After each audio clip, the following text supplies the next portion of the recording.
What's happening, people? And welcome back to the Park Lane Podcast, episode number 37. My name is Luke, and thank you all very, very much for joining us on this Sunday evening. Let's crack on and get through all the guests that we've got on tonight, as we've got pretty much a full house. I'm joined as always by my co-hosts. Dave, how you doing, mate? You all right? Good evening. I'm very, very good. I'm very good. Good, but somber by the sounds of it. Harry, are you any more chirpy, happier?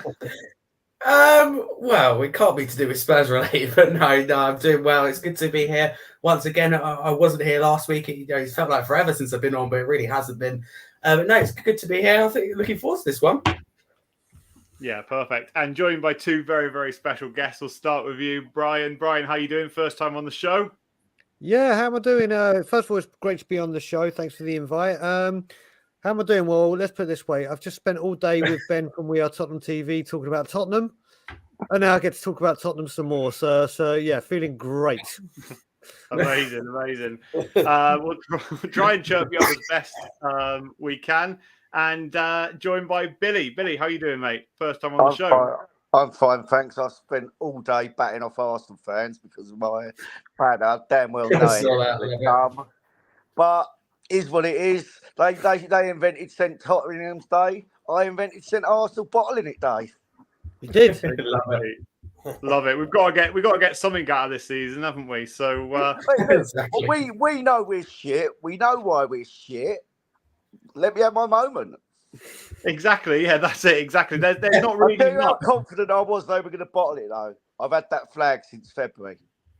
Amazing. I did see that on Twitter, actually. That was brilliant. We'll talk about that in a little bit. But yeah, exactly. With what's going on and how bad we are at the moment, we've got to have something, haven't we, to cheer about? So yeah. might as well be them bottling the league. But let's start with yesterday's game. We'll come to you, Harry, first.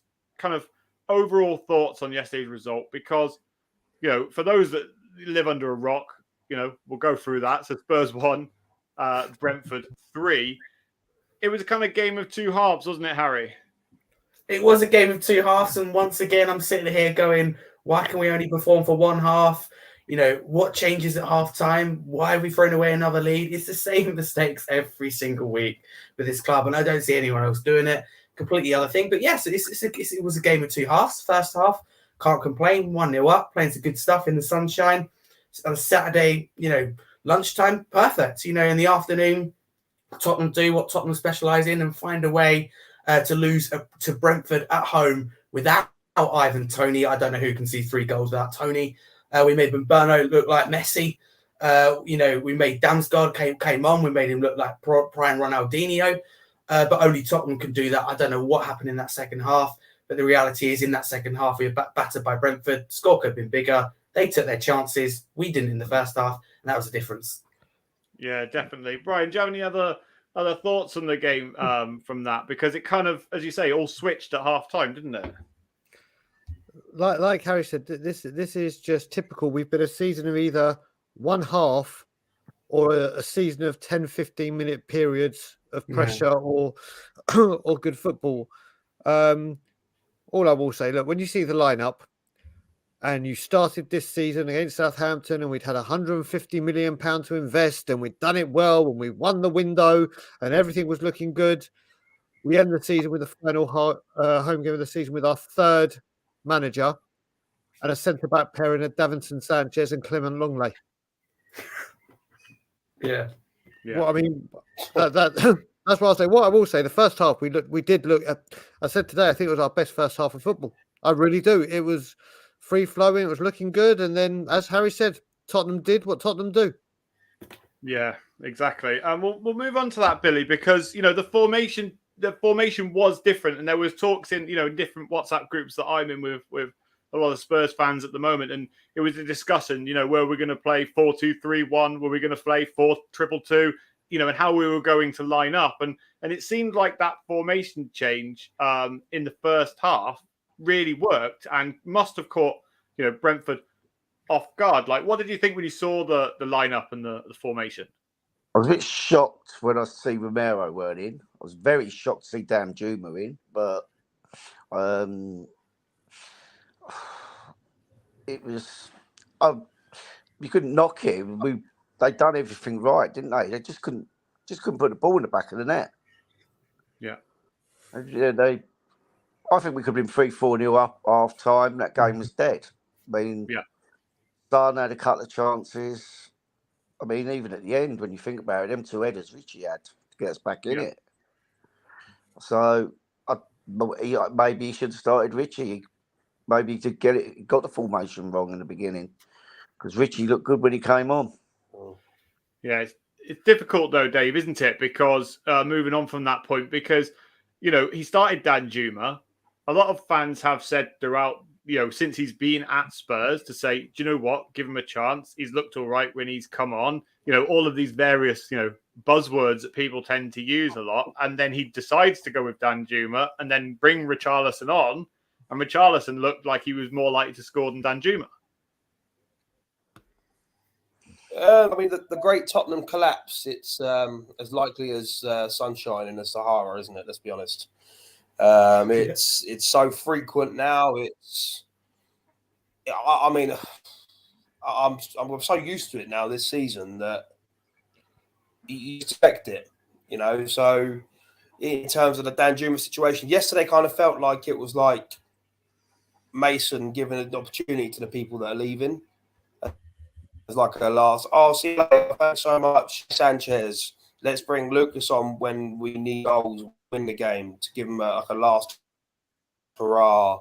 Even Danjuma is probably going back on loan, so let's give them all a moment in front of the fans. But the reality of it is, we needed to win yesterday. We had to win to get our chance of European football and keep them up. We had to win, and first half we did look quite good, but it's like chalk and cheese, night and day. Second half come out, all of a sudden we become Stockport County.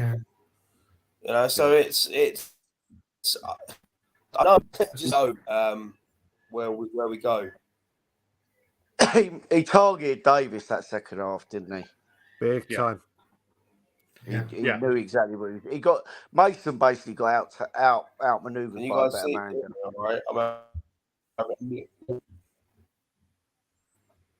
Yeah, definitely, Billy. It was kind of, I don't know the right phrase to use here, but kind of master against apprentice, wasn't it, second half? Because it looked like first half Ryan Mason had got things right, and it didn't take long for Frank to change it and cause us all kinds of problems. Harry, I know you're a big fan of Højbjerg, and he wasn't in either yesterday, or Christian Romero. And my thoughts on Christian Romero this season, but he's a much better player than Davinson Sanchez, put it that way. I'll give him that. But, those 2 changes, which don't seem a lot in reality, were a huge problem for us yesterday, weren't they? Yeah, and listen, if Dave is here, I hope he hears that Højbjerg was rightfully, whether it was dropped or he's injured, rightfully he wasn't in the starting 11 because he's one of quite a few who haven't stepped up when needed. They got Rachel. Nice to see you yesterday.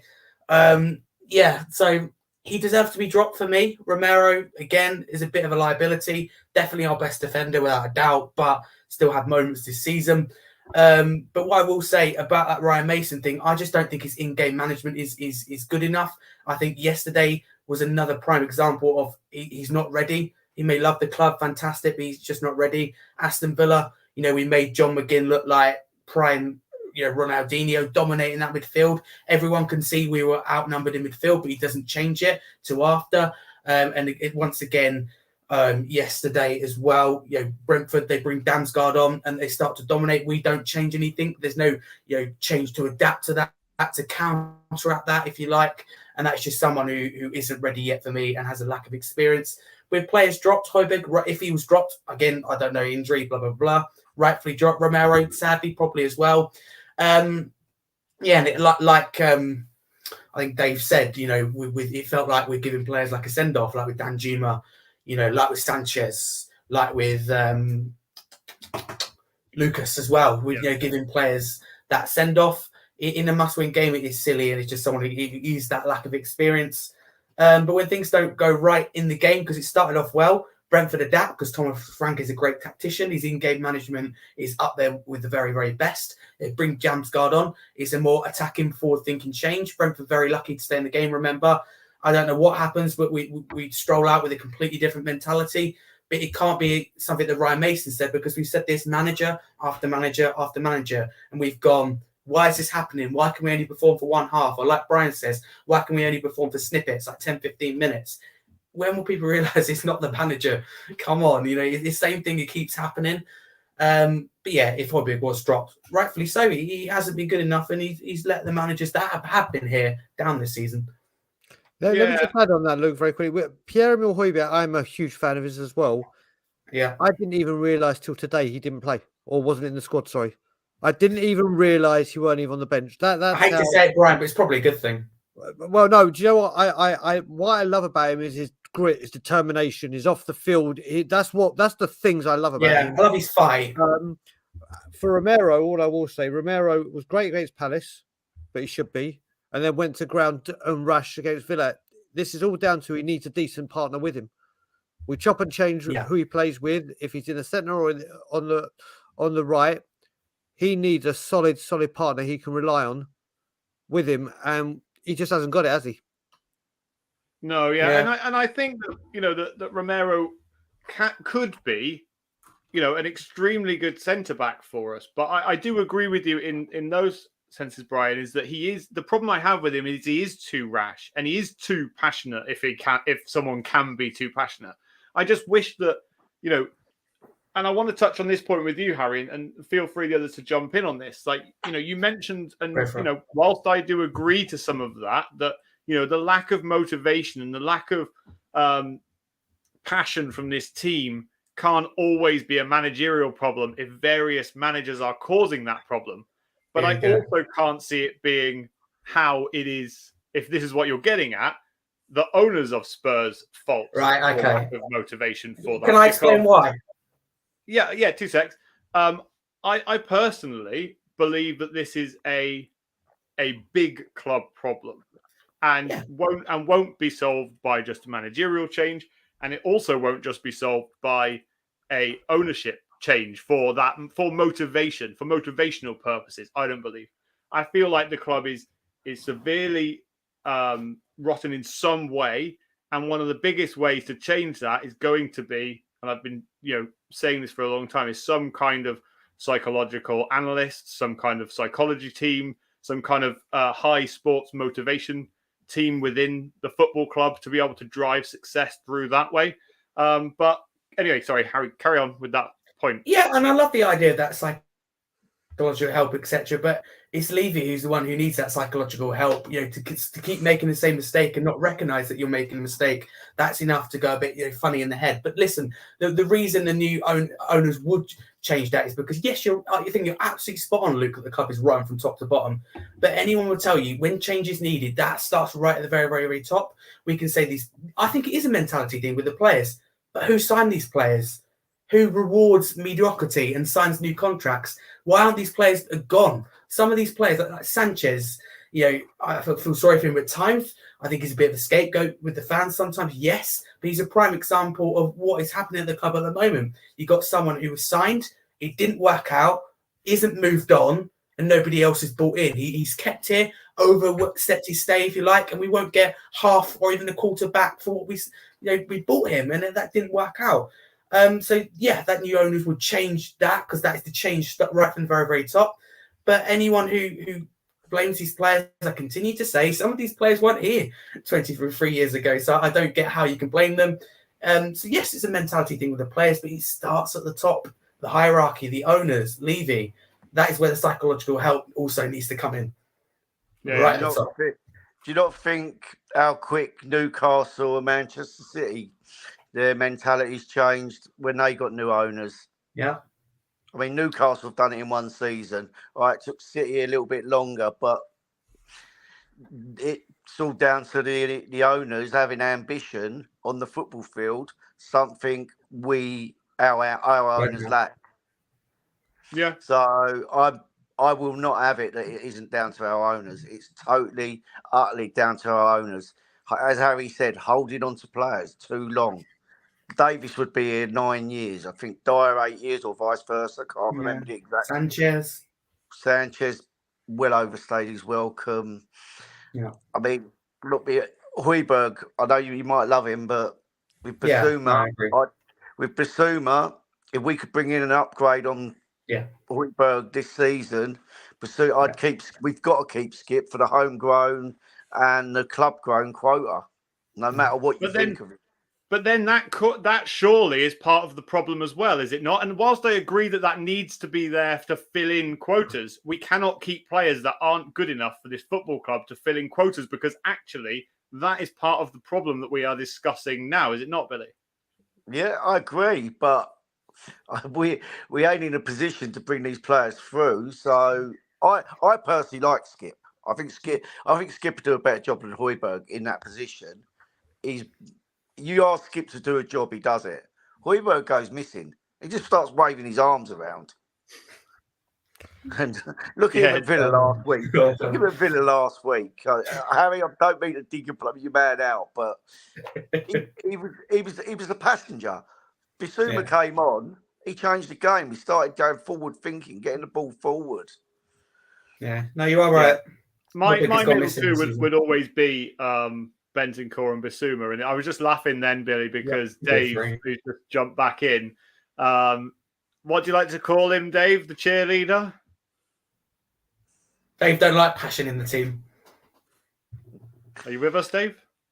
Oh, he's bottled it again. Not for the first time. Yeah, listen, let me just come in on this here. Where you're like Billy said, like Harry said, what you got to remember with this here is we come with a culture now and ethos in this club where it's don't worry about the domestic trophies. Just try and get top four. Just try and get top four. Don't worry about these. Go out. That's not creating a winning mentality. What's happened over? They say that a fish rots from the head. You've seen this. I've never seen a club with so many breakdowns in so many different areas. The left foot don't know what the right foot's doing. We changed directors of football because he won't listen to what's being said from the footballing side. If we all walked in as fans and go, Daniel Levy, I can get your profits higher by doing this, and you ain't going to listen to us. Why? Because we're not businessmen. So he's gone through 16 managers. We've gone through two managers that have won everywhere they go. They can't say that anymore. We're going to be a pub quiz. These two managers who won everything in their career went to which club and won nothing. It's going to be and everything that goes on. I mean, you've just got to look. And Alistair Gold said it. The childish act that they did yesterday of turning the music up so bloody loud. And Alistair Gold said it brilliantly. It was the Premier League club version of going la la la la la. I'm not listening. They've done it at half time and at the end of the game. This is where this club literally, I reckon they were in sync with when the whistle went, because the music came on at half time. It was ready. Yeah. Oh, the music literally came on as the whistle went. So it's like they knew when that whistle was going. Yeah. Because there was booze, and I'm not being funny. No matter how bad the players are playing, or I've got the I don't boo the team, or I don't boo players in the ground. Fair enough. I might be called negative when I've got the on Twitter, but I do not boo the players on the pitch. I'll talk about if Harry Kane's my all-time favourite player. If he has a stinker, I'll call him out for having a stinker. It doesn't. No one's above criticism. Do you know what I mean? It's like Well. This is where we are. Brian, would you? I want to kind of ask you that question quickly about Oliver Skip. It's kind of gone a little bit off tangent, but. Do you rate? First of all, do you rate Oliver Skip? Second of all, do you keep Oliver Skip in the team or in the squad solely to utilise homegrown quota? So when we talk Ollie Skip, there's something I've been meaning to speak about. I mean, the stupid nonsense we heard that Ollie Skip is going to get promoted to the leadership team. The guy is 22 years old. 22 years old. Had 2 years of professional football at Tottenham, obviously at Norwich and whatever. Yeah. And all of a sudden, he's a leader. Let this man flourish. Let this man develop. Is there a talent there? Yeah, I think there is a talent. Are we too sentimental? with certain players because they're either homegrown or they've done well for the club or had a good period for the club. Yeah, there's that as well. But when it comes to it, when I heard that we're thinking of promoting him to the leadership, go buy some genuine leaders with experience. Go get some. Listen, I think there's a player in Ollie Skip, but what we need to do is nurture this kid and let him develop at his rate of development. Not just say, right, you're our only hope. We need genuine quality in that midfield. Pepe Metassar and him probably plays against Milan were incredible. Yeah. But Pepe Metassar against Arsenal was probably the only guy that can leave with his head held high in his first North London derby. You've got a brilliant young talent who I waxed lyrical about, Alfie Devine, coming through. There's too much pressure on these players. They're young. Listen, you know you have certain players like Dele Alli when he first started. Rooney's. They're elite players. Just because he's English doesn't mean he's Wayne Rooney bound or anything. Could he become a talent? Yes, he probably well could. But the way Spurs overplay him and heap pressure on him and don't nurture him, it ain't going to help him. It's cutting our nose off to spite our face yet again. So I think Ollie Skip could be something, but not if we're playing him. He needed a rest, like Højbjerg if he was dropped. Ollie Skip ain't been that great either. Why didn't you play Pepe Metassar and Basuma? I would have gone Sarr Basuma yesterday. I think Sarr should have started yesterday. And I to be honest with you, I'm a Skip fan. I think there's a player there, but he had a lot of injuries. You got to remember, Basuma's going to be our one. But what you said about Basuma Bentancur, yeah, that is the dream midfield. But Bentancur ain't going to be out of play till the new year. You also had that, Billy. When you come back from an ACL, is Bentancur going to get back to the Bentancur he was just as he before? I mean, if he'd stayed fit all season, we wouldn't be in this predicament. Yeah, I agree. For sure. It might not have been Champions League, but that midfield wouldn't have been. I mean, Billy goes absolutely everywhere with this club, everywhere. Yeah, he does. And the fall from grace since he went off the pitch, that injury in Leicester. It's been horrific. That Leicester game was the turnaround, weren't it? Yeah, and that's a huge factor that Rodrigo Bentancur has not been there to balance and add the skill and the quality he brings to this midfield. But hopefully he comes back just as good as he was. But it's going to take time. Yeah, I agree. And do you know what? I suppose, him coming back or being able to come back when the season is finished is probably an advantage in that sense. So he has that time then to recuperate and to be able to potentially come back. But Dave, are you back with us? My God. Oh, sorry, guys. I've literally moved next to my router. I'm having major internet problems. It's driving me insane. First and foremost, a couple of points that I did pick up on. Højbjerg shit. Is absolutely shit. I'd rather have not the only one though, Dave. Come on, Paul Robinson playing centre midfield than Højbjerg. No, the thing about what annoys me about Højbjerg, and I've said this before, it's not the fact that he's shit. I can accept that he's shit because loads of our players are shit. It's the fact that he acts like he's amazing and he waves his arms around in the game. He doesn't. No. But being a leader is not saying you're amazing. Aggressive and busy. Come on. He's not a leader. He's the closest we're going to get. We have no leaders on this football pitch. But you pointing fingers and waving his arms around. At least he's trying to set that example. Does anyone think Basuma could be the leader given the chance?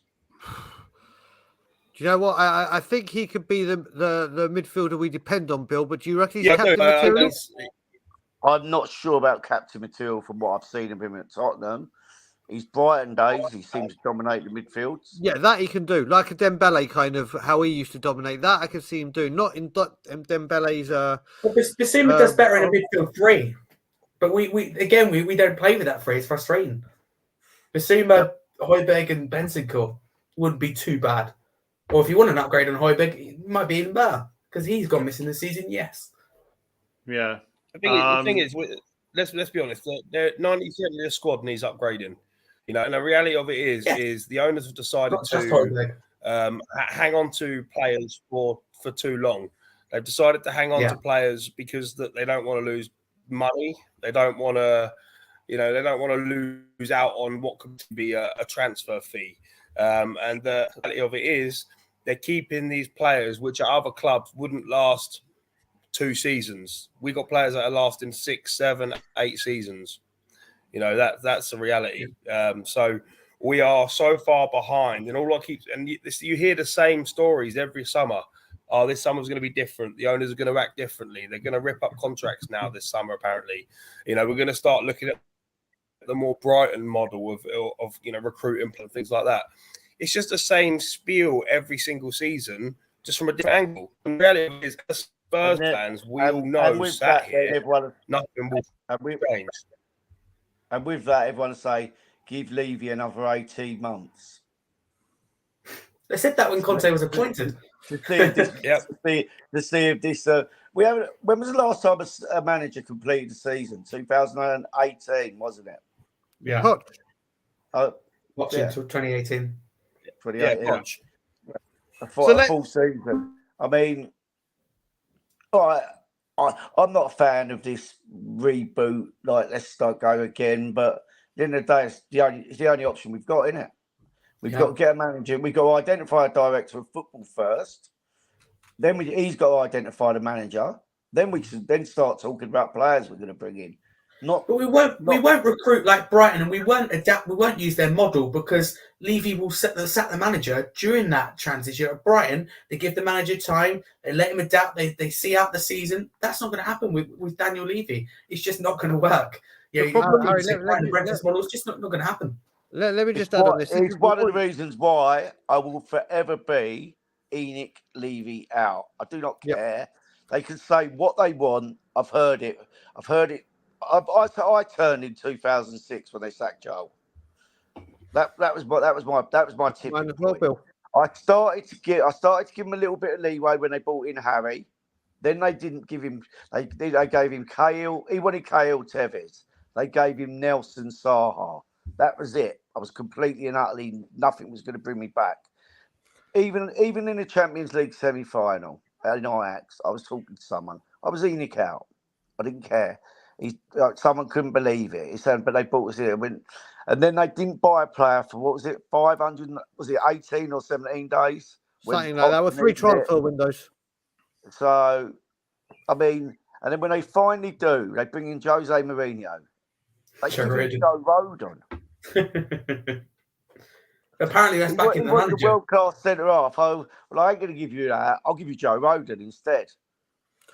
You know what? I want to go back to this thing that everyone's been talking about, Paul O'Keefe. And what you've got to look at, first of all, even if we do adapt this Brighton or Brentford model, they don't come in this summer and boom, all of a sudden our transfers are brilliant.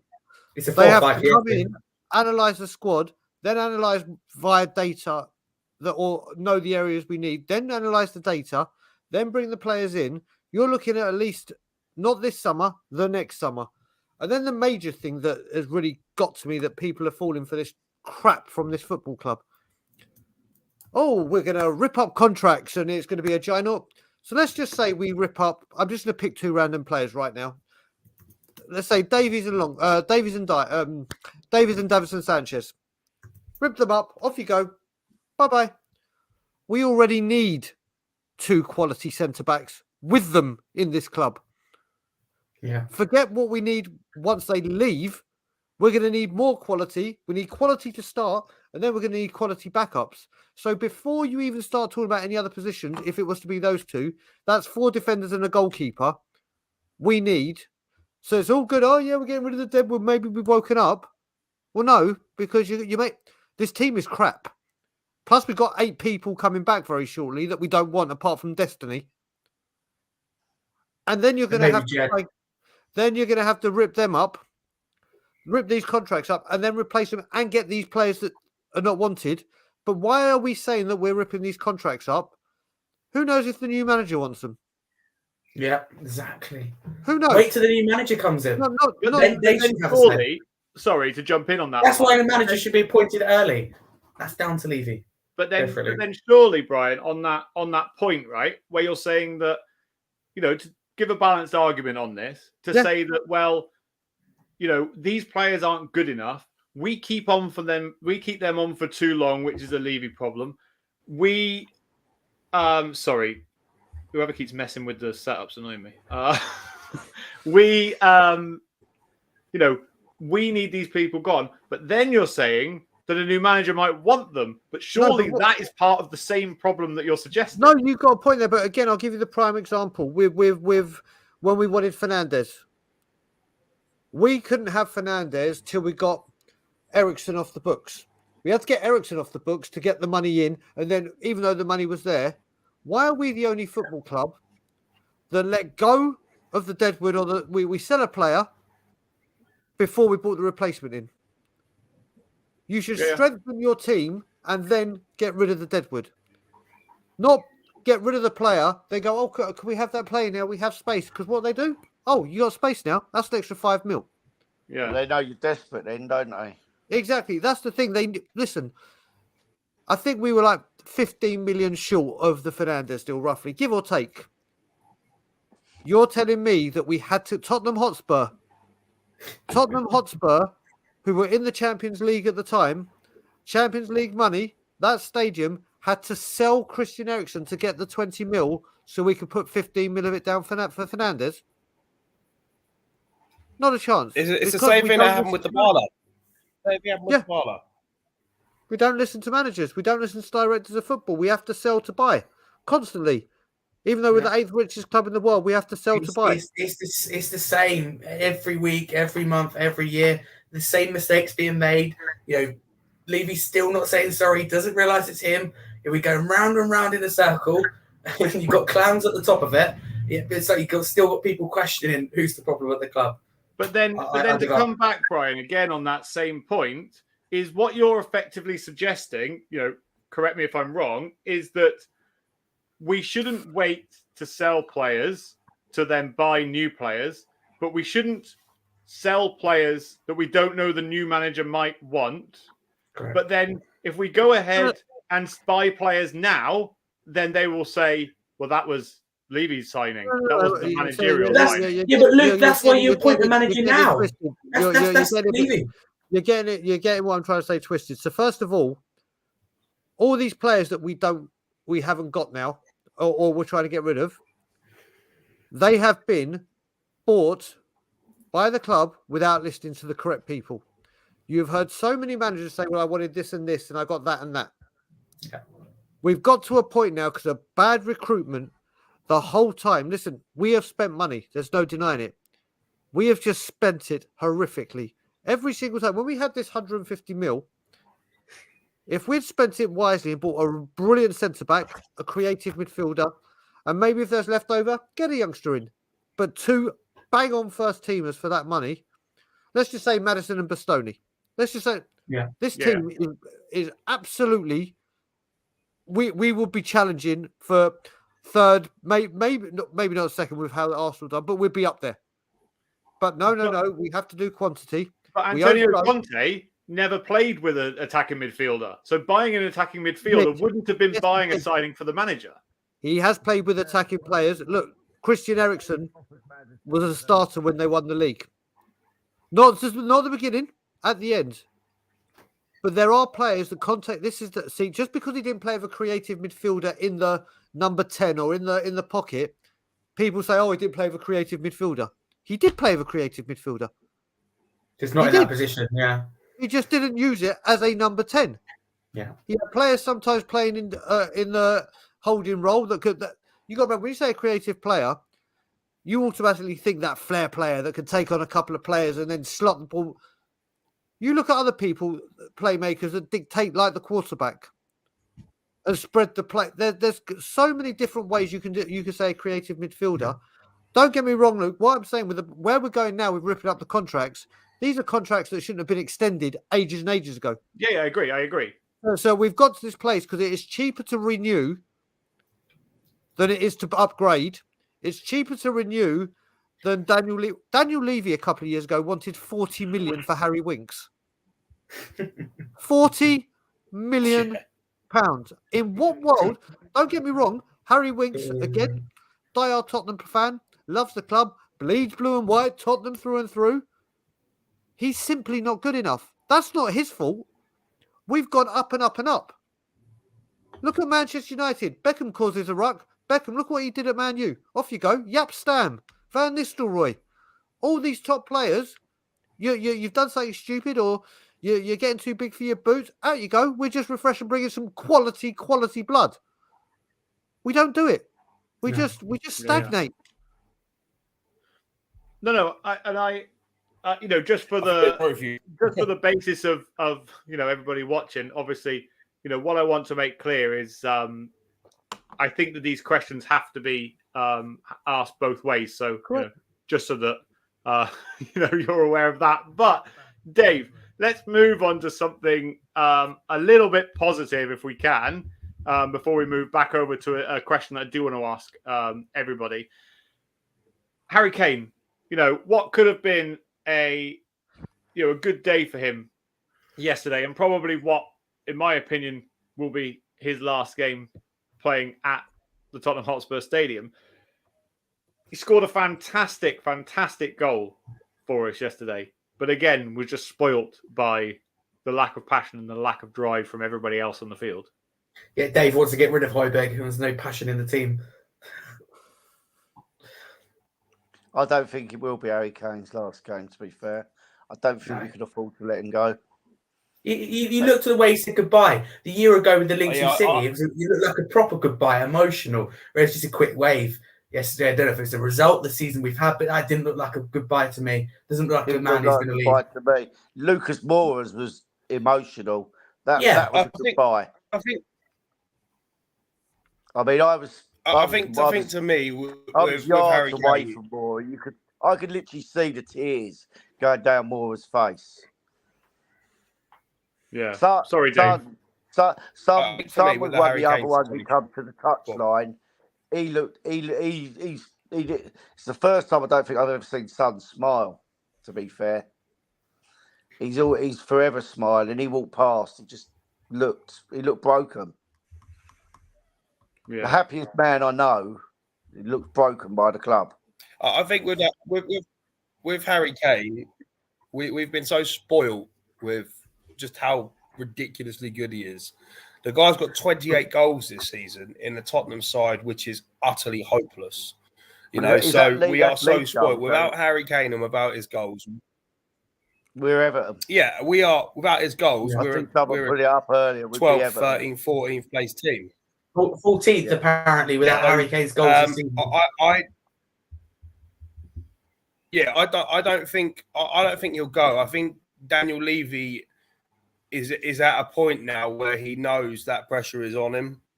I won't employ Conte. For me, that was his Hail Mary. That was the time where he said, okay, I'm going to throw everything at this. And then if I even said at the time, if it doesn't work, then I'll be bang against him. I'll be Levy out completely, which I am. But I don't think, even as money how tight he is, he'll want to let Harry Kane go, knowing how much pressure is on him from all of the fans from everywhere. I think what he would rather do is get a new manager in and have give Harry the chance to run down his contract and let him leave on a free and try and convince him to stay during that year and lose, and rather than taking 80, 90 million for him this summer. I think it would be suicide for Levy to sell him. It would be suicide because as Tottenham fans, we'd be like, yeah, we'd be happy for him, but they're uproar. And I think he knows it. Yeah, Dave, let me ask you a question very quickly on this. Now, this is in the mind of Daniel Levy. Do you risk the top? Do you reckon, because he doesn't give a shit what we think anyway, does he risk the wrath? What's worse for him? Selling him for 90, let's just say 90 mil to whoever it may be, and taking the anger of the Spurs fans, or with Daniel Levy, risk losing him for not a single penny. For nothing. And I guarantee you, the thing that scares him the most. Normally, I would. Is not a penny. Doesn't matter who it is. All that man cares about. Normally, I would have said, yeah. See, normally I would have agreed with you, Brian, on that point. But I do think you looked at pictures of him yesterday, and there was live footage of him and everything else. he looks like a wreck, mate. Like the pressure's on him, and I think this is probably the first time in his tenure that he's really feeling that ramping up, this movement gaining some traction. And he looks like it looked to me yesterday like a bit. He looked like a bit of a broken man. Like he thought, oh shit, this is the worst it's been. I just think that for once, for me, Daniel Levy, he's a weasel. He's the type of person that's all about self-preservation. He'll want to preserve face. He'll want to make him preserve himself. Paul O'Keefe put a quote out about 6 months ago where basically said Daniel Levy is like he thinks he's God sitting above this shiny stadium and these fans, etc. I think now he's finally realising that us as fans, we've had enough. We know how far behind we're falling from other teams. You let our best player leave for 80, 90 million to line your pockets, there's going to be uproar. I think for once, and this is the only time I thought I would ever say it, he would rather lose the money than risk this group, this Levy out motion gaining even more traction. Because once it gains proper traction, it's going to be like a freight train. I think actually, and this is a good point, I want to ask everyone's opinion on this, is that there is potential that you are right there, Dave, and there is potential, and Harry, I'll come to you next, that what he does is he backs his own ability in negotiation to be able to negotiate that at the last minute rather than try and sell a player which he never, ever intends to sell. Like, let's not forget, right? This would have to be 80, 90 million pounds in one payment. This wouldn't be paid over 5 years, Daniel Levy-esque, 20 quid a week, in your back pocket type thing. This would have to be in one payment. This would have to be in one go. And I kind of get you there, Dave, that actually I believe he backs his own negotiation ability more than he would be willing to sell. You don't think Harry, his negotiation ability is actually terrible? I mean, you remember, all right, Berahino. Do you remember Jeremy Peace said he would never, ever deal with him again after that deal? Yeah. But then look at the other deals that have gone through at a higher business level. Here we go. Yeah, but Luke, how long did those deals take compared to any other chairman who would have got it done days before? Let's look at it that way. No, we're talking, Harry, we're talking a higher level. Luke, look at the deals that didn't happen, that could have happened. Grealish, Bruno Fernandes, Willian, Hazard. I can name you so many players. Harry, you've missed what I'm talking about. I'm talking at Guys, I'm talking at a higher business level, not a player. We're not talking player level. Player level, he is pants. I'm talking at a higher business level in which he has negotiated these deals. He's a good businessman. He is a businessman. He could go buy a property in minutes and announce it like that. But when it comes to buying players, he can't. That's what I'm talking about, though. So I'm talking about, rather than just dealing with chairman and other people, I believe in terms of incentivizing a player, he backs his own business negotiation. Anyway, Harry, what do you think might happen? What with Kane? Yeah. I personally, I've been saying a lot for the season. I think this will be his last season with the club, just because I think Levy will want to cash in with that money. But when you think about it, when you look at it, his goodbye yesterday didn't feel like a goodbye. He'd done the mural as well. Was probably something to convince him to say. I thought Levy would take the money because it would risk of not coming away with nothing. But now, if you think about the reaction, like Dave brought up, but at the same time, he's clear he doesn't care what us fans think. That is very, very clear at the moment. So it's interesting which way you look at it, but I don't think he will leave. But if he does leave, fair play to him. It's definitely the right decision, and he will probably go on and win a trophy like all the managers that have left Tottenham have. The Nunos, the Pochettinos, the Mourinhos, and the next one will be Conte as well. Who Conte and Mourinho win everywhere else but Tottenham before and after. But Kane will be the player to do that, I'm sure. But look at the players that have gone out on loan that have won things. Even we're talking about Pierluigi Galini, Napoli's second goalkeeper, still into Serie A. It's still a trophy, and everyone goes, oh, people still denying the fact that Levy is the problem at the club. Yet these players and these managers are winning elsewhere. With Harry Kane, obviously, the reason I can't see him going as well, you've got a settled family, you've got a young family, settled in the area. little things like that. It's got to be something outside of football. But apart from playing Chelsea's a not nice, far away.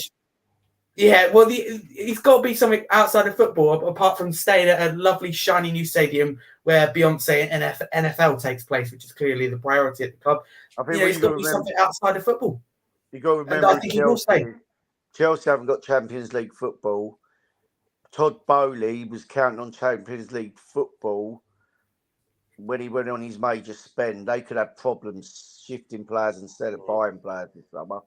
I don't know for sure what they've done, but Todd Bowley actually thought Chelsea got in the Champions League every year. He didn't realise they had to qualify for it. Yeah. Brian, what do you think might happen? So what you've got to remember as well is, well, I've got a few points here, but first of all, when you said, Luke and Dave, Dave, that the fans will go mental if Kane gets sold, I'm talking to you as Billy and I, the protesters that do everything with everyone. Will they? I thought they would have been mad when we got battered by Arsenal and they're singing Levy.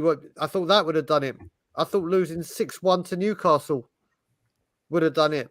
Yeah. I would have thought the Super League would have done it. This fan base, I guarantee you, if he was to be sold, will turn around and go, do you know what? He was getting old a bit and he would have gone for free next year. So the excuses just write themselves. The excuses write themselves. And me and Billy get to see this at very, very close quarters. Then whatever. So it comes to that. I mean, first of all, if he was to go, what a way to sign off on your last game by finally scoring a free kick. Of all ways, he didn't take the free kick, though, did he? Brian, I actually got that on. I actually videoed that, and when I got to my feet, the geezer behind me said, "Did you get it?" Because it's the only thing I ever video at games. Because I said I've got to get a Harry Kane free kick. Yeah, one that won't deflect. I mean, it was a breathtaking strike. So now you come to if Harry Kane gets sold, what people seem to forget as well. If we go back to a certain person that crossed over a certain part of North London and the way he did it, Daniel Levy's very own words, this will never, ever, ever happen again to a Tottenham player on my watch. If we don't sell Harry Kane or Harry Kane asks to be gone and he doesn't, it will happen again. Another promise broken. This whole thing right now is completely out of his control. I believe Harry Kane wants to stay.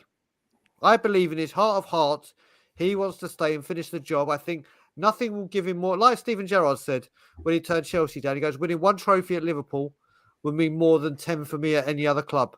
And don't get me wrong, I think Harry Kane feels that way completely, totally, and utterly. But the other thing you got to remember is Harry Kane's wife's heavily pregnant. Would he want to uproot her at the moment? They want to go to Manchester. He's the ultimate family man, the ultimate professional. I don't think he'd want to upset his family at the moment. The other question I wonder, one good thing to say about this is Charlie Kane is nowhere bloody near it. Harry does his own stuff now after that whole debacle. It's down to Harry. And as we've said many, many times, Harry Kane, every season, even that season where he started off bad after the Man City thing, he gets set, we want you to get 25 goals or do this. Every single year, this man meets his targets and does it with great skill, great humility. He's always dominating the back pages, not the front pages. He is a Premier League, in today's modern football, he is a role model. He is a dream player. And we on and off the pitch. If he was at any other club other than Tottenham, the media would love him. Yeah. I don't understand why he gets so much hate. That's my head in. Yeah. I wonder, right? I mean, it's jealousy. Despise it. Here's a question. I wonder, and I seriously wonder this, if Harry Kane wins the Euros, for example, or wins the World Cup for England, would that be enough for him? And part of me thinks it would. Part of me thinks it doesn't have to be. I mean, we should have won the Euros, really, shouldn't we? Let's be honest. Yeah. That was a Spursy moment. Southgate was on top. If he'd have gone for the kill, got that second goal, that game was over. I was there. I know. Do you know what I mean? But we sat back like Tottenham. England sat back like Tottenham. It fucked it. It absolutely fucked it. Yeah. Let's move on really quickly, guys, to a couple of points that few of the comments made. So give me 2 secs while I bring them all up. So I want to go with this one first. So we'll do a quick round the houses on this one and talk about this. So Dave, we'll come to you first. Not who you want. Who do you think will take the Spurs head coach role? The only person I think I'd want to take it is Ronald McDonald, to be honest. No, but in all seriousness, we'll end up with Arne Slot from Feyenoord. I don't think we'll pay what we want for Nagelsmann. I don't think Levy will want to pay that. I think we'll end up with someone like Slot, and we're going to do this project rebuild for the 9th time. Yeah, I think you're right with that. I think Nagelsmann is my opinion, is too much of a risk for Daniel Levy. He would create too many problems, too much controversy. He would be another Jose Mourinho, another Antonio Conte, in my opinion. Yeah, another winner that won't be listened to or won't be backed. Let's be honest. Absolutely. No, let's be honest about both of those coaches. Both of those coaches, they would never work. Okay, do you think they're the main problem, or is it someone? Okay, but why have they won everywhere else? Why did Mourinho win? Why did Mourinho win the conference? Mourinho's going to win the Europa League this year. We can't even get in the competition. Antonio Conte is not an elite manager, in my opinion. He's a proven winner, though. He couldn't change in game tactically. He couldn't change in game tactically. He can't manage a player. Why Mason can't now? And he would only win through spending. But anyway, let's go back to that, Harry. So who will be the next Spurs head coach? You asking me now? Yeah. Listen, right. My opinion, it'd be crazy to take the job right now.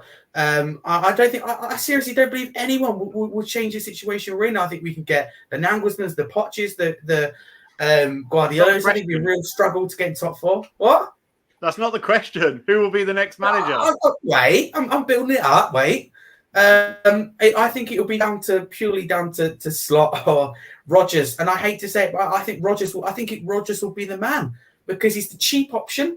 Levy's tried to get him before. It makes sense. He'd be what he'd tell the fan. What in his head was it'll be all right because we'll bring Rodgers in. Tielemans and Maddison will come with him. It won't look too bad for me. Let's bring him in. He's the cheap option. If you noticed, Brendan Rodgers at Leicester never complained about the board when he had no money to spend. Levy would have been watching that and gone, tick the box, never moans, doesn't want money to spend, tick. Brings players with him, looks better for me, tick. It ticks every box, sadly. And it's Levy and Rodgers, it'd be like dreamland between the pair of them, where, he's going to pass the blame. Rodgers isn't gonna sit there and call out the owners like Conte did. Let's be honest, it's the only reason Conte was sacked. So for Rodgers, for Levy, just in one word, Harry. Just in one word, who will be the next Tottenham manager? I just said we weren't listening there, Dave. Too worried about trying to get Højbjerg out of the team. Just one word. One word. Rodgers. Okay. Right, Brian. Yours was longer than one word. Yeah, I mean, very quickly, we just one thing I want to make, because I will answer the question in one word. The difference with Conte and Mourinho, and like you said, Luke, and you're right when they buy, but that's the thing. Why did we hire them when we know they're exactly why were they appointed? Why hire them? It was all for who appointed them, Luke? I agree with Harry. I think it's going to end up Rodgers. I don't think Arne Slot's going to come in. I don't. Got to remember they've apparently had a meeting. That first meeting, like when anyone goes for a job and they have the telephone screening to see if they actually get the interview. He passed that screening. Then they're going to go, well, what do you want? He just say, I want this and this. They're going to go, well, we're not giving that to you. Goodbye.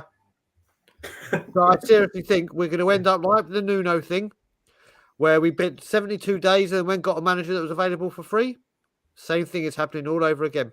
Amazing how that Slot deal came up, or Slot's at an advanced stage.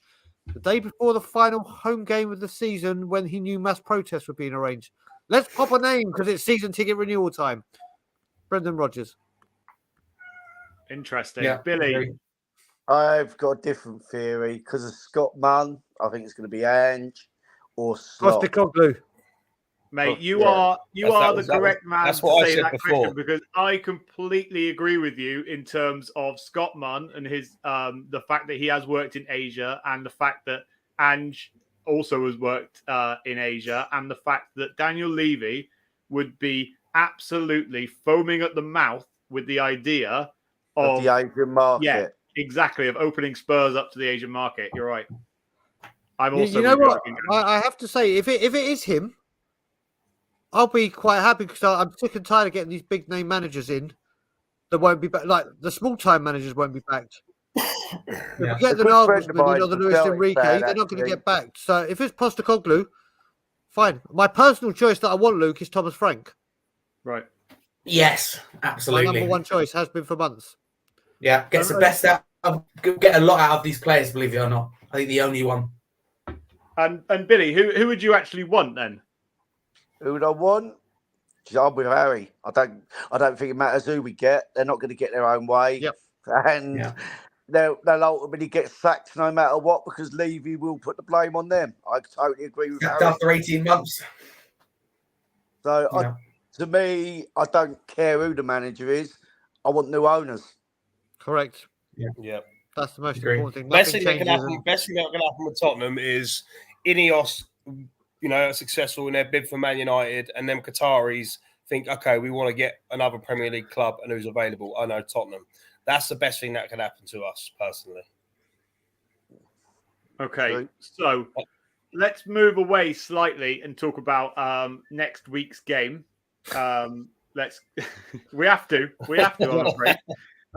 So last game of the season against Leeds. I kind of want to go around everyone again, get everyone's thoughts on we're getting smashed. Yeah, how you think we might get on. So Dave, we'll kind of come to you first. Are you bothered anymore about what happens? Because if you're anything like me, you've kind of lost all interest. Unfortunately, I live in Scotland, so it's a real struggle for me to get down to the stadium, but on a weekly basis. But I've lost all I'll still switch the game on, but I'm really not that bothered about what happens, because at the end of the day, the season is done. Where we finish in the table is irrelevant, whether it's 8th, 9th, 7th, 10th, 11th, wherever that may be is all really irrelevant. But are you in that same mentality now? I just could give a shit.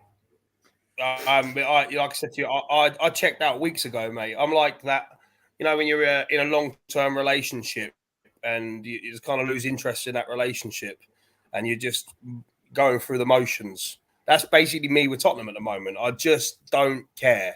I'm bored of it. I'm tired of having the same conversations every single week about the same players and the same situations. And the reality of it is, I'm 35 years old, and this has been going on for nearly for 20 years. So I'm just at a point now where I'll probably watch the Leeds game, and it'll probably be another high-scoring game, like a 4-3 or something like that. Leeds is fighting; they got something to fight for. You could tell by our performance yesterday, we were already on the beach. And they mathematically have to win. If they want any chance, they have to win, and Everton have to lose to Bournemouth if they want any chance of staying out. Exactly. They got something to fight for. So, I've checked out. I'm not really bothered. I think we'll probably lose. And I'm desperate for this season to be over and done with, to be honest, so we can start all this whole new cycle in the summer, before hope kills us again in November. Yeah, fair enough. Harry, do you think that they should continue with the same formation that we played against Brentford? Do you think that under Ryan Mason, I don't know if you watched back last week, Harry, because I know you weren't on, but I did discuss, would Ryan Mason go back to a 4 at the back, which he was renowned for, when he was in the interim job before. Do you think he sticks with that? Or do you think this has opened his eyes to the fact that maybe he has to go back because there isn't enough time to kind of rejig the whole thing? Or again, do you not think it really matters? Well, if he's going to open his eyes, then what's taking him so long? What took him so long against Villa? What took him so long yesterday? If he is going to open his eyes, then the way I look at it, and I looked at it with the Brentford game, although we had to win, kind of what we wanted in terms of being in what Levy wanted, should I say, being in the Champions League, it was over. So you might as well try something different. I personally yesterday would have liked to see the likes of Devine, Danjuma. We did see, yes. So Leeds, there's nothing to play for bar seventh, and I think being out of Europe will get that reaction. Because if we finish seventh, Levy will go, terrible season, lots of different managers, but at least you still got European football. We a couple of signings away and we'll be back in that top four. Seriously, that's the way he'll look at it. Whereas if we finish eighth, it's a completely different story. We've not only have we dropped out, not only are we not in the Champions League, we're not in the Europa League, we're not in the Conference League. There's no European football at all. For me, that's the way I think it will be. We have nothing to lose, really. I'm not really interested. Do you want me to give my score prediction now? Or are we waiting? We'll wait, and then we'll go back through that. Wait, okay. I like your. One thing I will like say. I'll drop a little hint. We're going to be absolutely smashed. Fair play to Leeds, because I actually do want them to stay up. So if it means they have, but I'm at this point where if we're going to lose, which I never want, but if we're going to lose, I want us to be absolutely smashed rather than lose 1 or 2-0, because it has that impact on Levy and Enoch, and it puts more pressure on Levy. That's the way I look at it. If you say to me, would you rather lose 1-0 at the moment, or lose or get annihilated like we did? First half at Anfield or the whole game, St James's Park, I would definitely say annihilated. At the moment, we don't stand a chance, do we? But at the end of the day, I'm not the manager. Ryan Mason somehow is. Open his eyes and perhaps give the youth academies some minutes.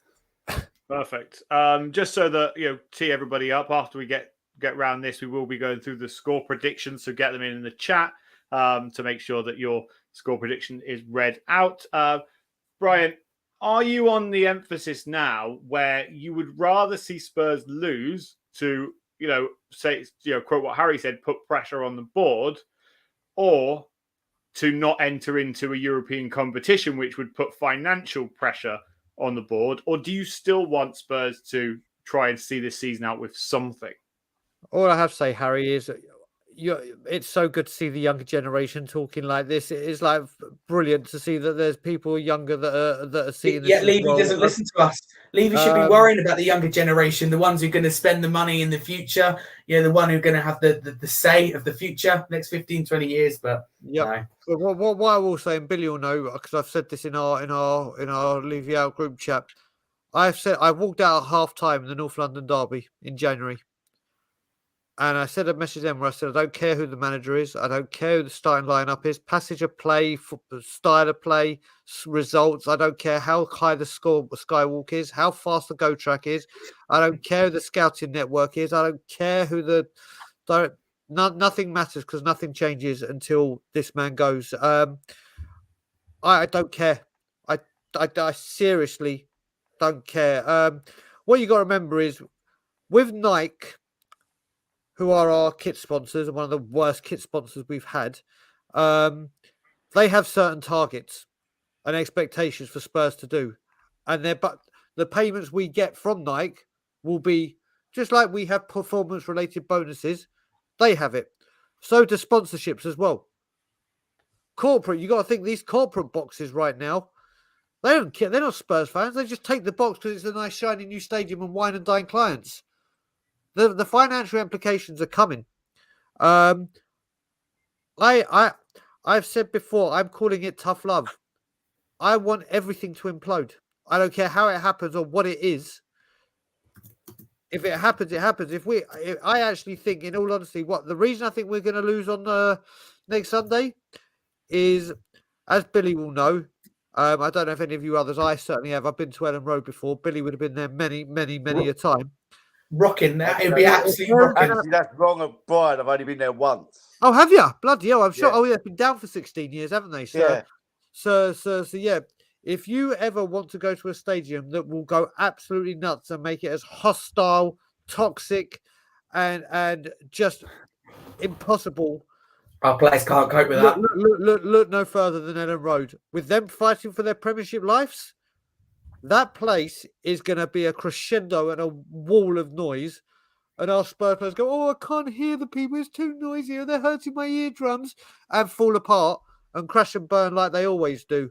So I honestly think the way that Ellen Road is going to be rocking, our players ain't going to handle it. I think we lose. They couldn't handle it at Anfield. They couldn't handle it at St James's Park. So they're not going to handle it. Can't But handle it at Sheffield quick United. yes or no, sorry, Brian, Yeah, exactly. to answer So, that question. yes or no? Do you want us to lose I for don't that care. reason? No, listen. I don't care. I'm not going to come out and say I want us to lose, but I don't care if we do. Yeah, I don't care if we win. Yeah, fair enough. Billy, do you echo that? No, I want us to win. I'll be up there. I can't ever go into a ground wanting us to lose. I said I wanted us to lose when we were the Wolves. The minute I got into the stadium, I realised I couldn't do it. It was like, and my mate turned around and said, saying out, and he went, but you came in saying you wanted us to lose. I went, oh, well, I talk out my fucking arse, don't I? I said, I can't physically want us to lose. And the reason I said it at the time, it was because Daniel Levy had come out with that statement to the trust. It's not only the fans you don't respect. I don't think the trust get respected. But his statement to the trust was, we should be grateful he's given us European football for 15 years in a row. That's our benchmark. But we pay the highest season ticket prices in Europe at the time. I think someone's put theirs up now, so we're second highest. But that infuriated me so much, the way he spoke about us fans. He talked about us like we were a piece of gum or something on the bottom of his feet. We're beneath him. It made me feel like I wanted us to lose, but then as soon as I got in the ground, the Spurs in me come out. I wanted us to win. So I don't think we'll qualify for Europe anyway. So I hope we win. Villa will win and they'll get 7th spot anyway. Okay, so we'll go back round the group now. So with our score predictions, because we always like to have a little tally on Twitter. So Billy, what's your score prediction for the Leeds game? 3-2 Spurs. 3-2 Spurs. Brian? 3-1 Leeds. 3-1 Leeds. Harry? 4-1 Leeds. 4-1 Leeds. Dave? I think it's going to be like a 4-3, 4-all. Either 4-3 Leeds or a 4-all draw. No, in Tottenham. I can't see us. Yeah, I can't see us winning either. I'm going to go with a 2-2 draw. So that I am deluded, but I picked Tottenham scores. I must admit. No, do you know what? I would say, Billy, 90% of the time, I am the one that says that we'll win, and then we don't. So, Luke's Mr. Positive on this channel. Yeah. I've never seen you predict us lose, Luke. No, Never. I'd never do that. I couldn't do it. I'm a bit like Billy. Like, I don't think I could ever like actively. And people. What I like. I never want us to lose, but I can sit here and be honest. It's like I can be honest, like with West Ham right now, or with Arsenal, for example. I love taking the mickey out of them. Billy, I love that tweet you put out earlier. But with me, at the same time, I'd love to have the season they've had. They're absolutely flying. 12 months ago, we're ahead of them. That's what happens when you have owners and a chairman that cares about the football club. Right. Exactly. That kind of wraps us up for today. So what I want to do is just thank our guests so very, very much for coming on. Everybody in the chat for coming on and giving their thoughts as well. Thank you so much for all your comments, and make sure you are liking and subscribing to the channel, because we could do with a few more subscribers, to be honest. When we hit 700 subscribers, which hopefully we'll hit soon because they go up and down every bloody day, we will be doing a competition on our Twitter page. So make sure you check out that as well. But Billy, we'll start with you. Can you tell everyone how they can find you? And thank you so much for coming on. I've only got Twitter, so I'm at Billy the Youth 70. If anyone wants to get in touch with me, that's the only way, really. Perfect. And Brian? Yeah, they can find me on my channel that I have with my mates, Tottenham on Tour, or they find me regularly on We Are Tottenham TV. And if anyone wants to tweet me, it's just Bridagle, BRIDAGUL. Can I just ask, sorry, really quickly, Brian and Billy, what you've got planned coming up? So I'm out for the summer. Billy's taking his sabbatical and having a good old summer. Listen, what I've said it before. Unless something major comes up, that is. Yeah, if something major comes up, Billy's there. We what I will say is there are plans. There are plans for the summer. There will be things happening, but they're not finalised yet. And one of the things we will be doing is not mentioning it weeks and weeks and weeks in advance, so the club gets to find out and know what we're about to do. But if Daniel Levy thinks, "Oh, that's it, summer can begin, the final home game's gone," forget it. Things will be happening. Love it. Good stuff. Perfect. And Harry, I know you got your show tomorrow night on your channel, so let everybody know how they can find you on there, mate. Thank you very much for having me on once again. You got my Twitter handle there, HarryScarf22. If you contact with me, tag me, regardless, whatever. There actually is no show tomorrow, 8 p.m. for I think for the first time. That is because I've been kindly invited to go on BBC Essex at 8 p.m. But the final show of the season, will be back on the Monday, the 29th of May, which I believe is a bank holiday, usual time, 8 p.m. Go check out my channel, Scarfy Spurs. Recently smashed that 700 subscriber target, which here at Park Lane Podcast we're so close to doing. And like you said, Luke, the competition when we get there. So that was good to hit. The content, going very, very well. I was on A View from the South Stand yesterday.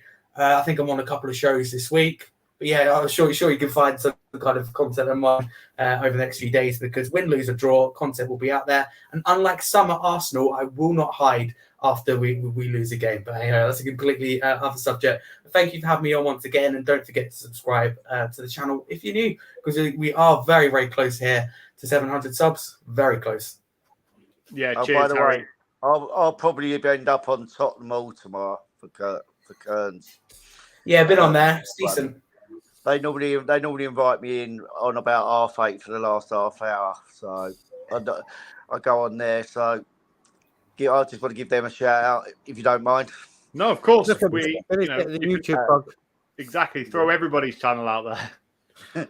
me personally, I don't have a YouTube channel, but I'm willing to shout out for anyone's. Amazing. Thank you very much. Love And it. Harry, always a pleasure to have you on, mate. You've been brilliant since you've been coming on this channel, so we really do appreciate you. Dave, how can everyone find you, buddy? Most Sundays arguing with Harry about Højbjerg. Dave hasn't won one yet, but you get there. I like to let Harry think he's won them all because of his tender age, but that's the way. No, but you can find me on this channel. We are so close to 700. Get us over the line. We're a good bunch of lads who just like to talk about Tottenham. I actually didn't realise I weren't subscribed to you. I did subscribe to you earlier. Well, thank you very much. I'm not being funny. I am a technophobe to hell, as Brian will tell you. Yeah. You sent me a link to say. Yeah, I'm at Park Lane Pod Dave, or on the Park Lane Pod Twitter page. You'll find me here. I am actually on View from the South Stand next week for the last game of the season. So yeah, you'll see me floating about most I places. see you there, Dave. I'm pretty much on every week at the moment. Amazing. So yeah, I want to thank, as I said, all the guests, everybody in the chat, and everybody that's come on, all the channels that have been mentioned. Make sure you go over and subscribe to all of them. This channel has taken a bit of a hit recently. We rebranded from previous channel that I started with a Liverpool and an Arsenal fan that we originated from. So, your support since we turned it into solely a Spurs channel will really, really appreciate it. So if you're listening on any podcast platform, don't forget to hit the follow button and leave a 5-star review. And if you're new to YouTube and everything else, don't forget to hit the subscribe and like button. But until next time, we'll see you next Sunday. Like me, learn to subscribe. Exactly. We'll see you next Sunday at 7 p.m. on Park Lane Podcast. Leave you out. Yes, Absolutely. See you. see you later. Always, Brian.